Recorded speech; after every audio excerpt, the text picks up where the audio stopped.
Trump TV may actually be happening. Business Insider and the Wall Street Journal report the following. Allies to President Donald Trump are exploring the possibility of acquiring and investing in conservative outlet Newsmax to set up a competitor to the Fox News channel, the Wall Street Journal reported. There are ongoing discussions between Newsmax and Hicks Equity Partners, an investment firm connected to the Republican National Committee. CNN reported that Fox News viewers have been navigating over to Newsmax after the network declared Biden was the winner. Also, Trump is out there promoting One America News Network today because they want anybody who will parrot their narrative, even though their narrative is just provably, verifiably false and insane. And Fox News is only willing to go so far in pleasing Trump. Like, for example, they were, of course, going to call the election for Biden when Biden won the election because they have to have some shred of credibility to be considered among the top mainstream outlets. And so that's why they have guys like Chris Wallace on the network who every now and then will hold Republicans accountable. Brett Baer, like there's some hosts who have their moments because they have to give themselves an argument, a veneer of respectability. So they called the election when it was over, and these guys are fuming over that. The Trump people are fuming over that. But then you have outlets like Newsmax and One America News Network who are like, no, we'll just continue to be ultimate postmodernists and just create our own reality and ignore the actual reality. And there appears to be a giant upside to that. And in fact, I want to show you here, CNN spoke to some of these people who are now fed up with Fox News, and what they have to say is interesting.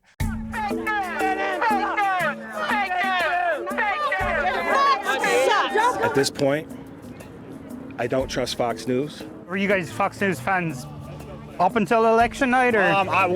We were fading fast. We're fading fast. Fox News is We like Tucker. it's crap. Fox News called Arizona way early. They never switched it. They never switched it when it got close. Who do you think is pulling Biden's strings? Fox News has been a favorite media outlet for President Trump. I watched Fox and Friends in the morning. We've had some incredible strength in terms of people like Sean Hannity, the great Lou Dobbs. I mean, I like some of the things on Fox. Certainly Sean and Laura. And Tucker's been great lately. And the network's been criticized for being Trump's mouthpiece. Pro-Trump outlets and some of Fox's biggest stars are enabling this alternative reality that claims that Biden is not president-elect. But during the campaign, as Joe Biden pulled ahead in the polls and was eventually declared the president-elect, many Trump supporters I spoke to said they no longer trust Fox News. I don't even watch the news anymore. I don't even watch Fox anymore because they're getting just as bad as the other ones. What's your main source of information? My main source of information is I listen to Alex Jones. When George Floyd, that all happened, I stopped following CNN, Fox News. CNN sucks, man. Why'd you think CNN sucks? Because you suck. You're the worst news ever, so slanted. Where'd you get your news from? OAN, baby. OAN? They're a lot more honest than you. Even Fox News is crooked. Even Fox? Yep, good luck, bud. Only one good on Fox is Tucker Carlson. Maybe a little bit of Greg Gutfeld. The rest of them, slanted liberals. Doesn't Trump like Fox? He calls it Fox. Not anymore, probably. He called in on election day. Does he? He called in on election day. Maybe. He did. Maybe. No, he did. Oh, I don't know. So, this is amazing to me. And understand it all comes down to the election. Because Trump is insisting, no, I didn't lose, actually. And so his most fervent supporters are like, yeah, he didn't lose. That's the fake news media. And again, what's so astonishing is the level of delusion to get into that mindset, because I've explained this before and I'll explain it again.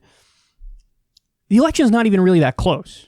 Yes, Biden underperformed the polls, but that's because the polls had him winning 351 electoral votes. And I said worst case scenario 320. Turns out he won 306. So he underperformed and Trump overperformed, no doubt. But the election ultimately is not that close. Trump would need to flip 3 or 4 states in order to win.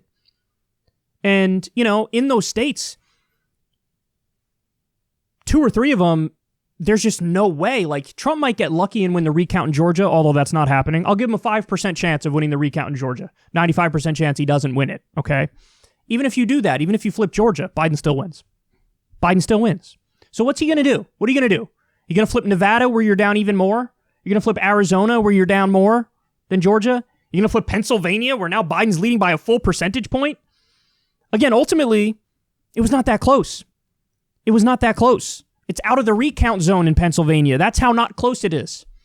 By the way, credit for him making up the gap. Biden had like a 8-point lead, 6-point lead, 8-point lead in Pennsylvania, and he ended up winning it by 1 point. So yes, Trump closed the gap quite a bit. But it's not, I mean, Biden is up in the popular vote by over 5 million votes. So I would ask these people, that's all fake news? Imagine a Republican president wins by over 5 million votes in the popular vote. Would they be like, oh no, maybe it's illegitimate in some way, or maybe with the Electoral College, if we steal 4 states, then somehow? No, they'd be like, are you kidding me? This is a mandate. Our guy won by 5 million votes. He won the popular vote. He also won the Electoral College overwhelmingly. We got over 300 electoral votes. Trump called his win a landslide win. So 306 electoral votes, while losing the popular vote by millions, is an Electoral College landslide, but 306 electoral votes and winning by over 5 million, that's not a landslide. That is a landslide. They don't have consistent standards. So anyway, this gets to the main point here. And I've said this before, but I really think it's an amazing phenomenon that I've enjoyed talking about and thinking about, because it really throws me for a loop. But I can't get over the fact that when you talk about, hey, let's create a network to the right of Fox News, let's have a more pure conservative network. This is what they think. That to them, that just means more authoritarian. So in other words, when people say we need a left-wing network, what do they mean? They mean we want a network that actually sticks to the policy issues more and holds the Democrats accountable along with the Republicans. That's why, people say that left-wing new media, we're all like what MSNBC should be, where the actual left, progressive, social democratic outlets. So in other words, to out-left MSNBC, it's about ideology and policy. And it's not about being more and more sycophantic, right? But to get to the right of Fox News, they're not saying, hey, you should be more principled and stick to conservative policy better and hold the Republicans accountable like you hold the Democrats accountable. No. Creating a network to the right of Fox News, they just want you to be even more sycophantic to Trump and detach yourself from reality more and lie to me more and tell me that Trump somehow won the election, even though there's no evidence he won the election, and all of his court cases are getting thrown out and laughed out of the room. I can't get over that difference. It really is amazing to me. And it really does say, that's not to say there aren't people who are authoritarian and on the left. There are. But, you can't help but think it's more baked into the cake and it's more fundamental to the right. That authoritarianism is more part and parcel of what it means to be like that. Because, again, how on earth could you want to create a network to the right of Fox News and you somehow make it even more embarrassing? You somehow make it like you shut off your brain more and you do more propaganda and you just serve the dear leader. I mean, it's pathetic. It really is pathetic. And so anyway, that's what Trump is, that's the hole in the market that Trump is trying to fill here. And the talks are real. One of the outlets said there's $200 million that is being negotiated right now. So they're serious. And what Trump would probably do is take Hannity and take Tucker Carlson and basically try to destroy Fox News.